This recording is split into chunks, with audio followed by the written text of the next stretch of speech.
flight.cnbc.com. Well, for the wealthy executive, time is money, as they say, and they don't want to waste any of it stuck in traffic or flying commercial. For some, there is a better way to get around, and it makes for good business. Wendy Furrer has the story.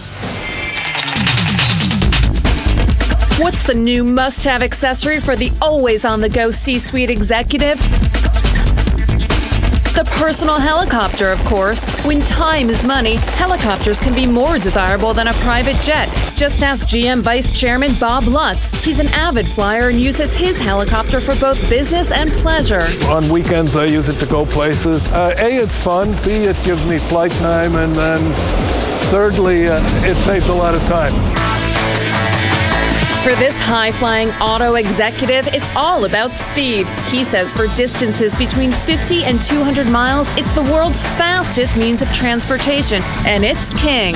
When Chrysler moved from Highland Park to Auburn Hills, it took my commute from about 35 minutes to an hour and 10 minutes. And one of the board members said, well, why don't you buy a helicopter and fly yourself to work? He loves flying his McDonnell Douglas MD-500 as often as possible, as it's more maneuverable than other helicopters. The MD-500 is much more challenging, higher performance, much faster. They call this the fighter pilot's helicopter. Helicopters have become the favored mode of transportation for European executives. Fitzpatrick Hotel Group CEO John Fitzpatrick operates hotels in the U.S. and Ireland. He frequently travels from castle to castle in his 6-seater Bell Long Ranger throughout the Emerald Isles. And he says flying helicopters is more flexible than jets because you can take off and land right outside your door. And beating the traffic is key. One thing that we've seen a big trend in is a lot of folks have been using helicopters just to get to the major airports. With the congestion and the traffic, it really starts to make sense. Crowded airports are also pushing high net worth individuals to choose helicopters. And even if you own one, you may need to charter a helicopter once in a while when you take in yours for maintenance. If you don't own your own helicopter, you can still take to the skies and buy individual rides through companies like Blue Star Jets. From Manhattan to the Hamptons, 10 rides will cost you about $30,000, and you'll be on the beach within a half an hour sipping cocktails.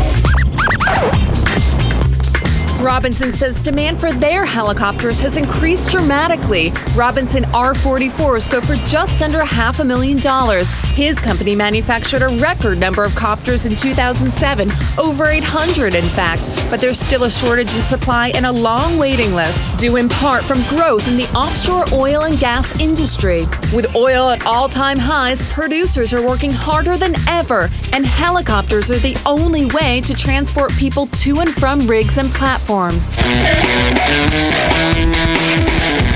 Experts say the helicopter industry is in its 5th year of a boom cycle, and there are no signs of slowing down. Wendy, this is a Sikorsky S-76C++ helicopter, which is the top of the line. This one is configured in what we would call a VIP or executive configuration.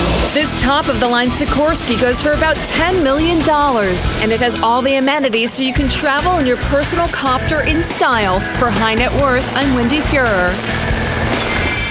Top designers are also getting in on the helicopter trend. Hermes will provide custom interiors, complete with calf skin leather seats and a crocodile travel ball.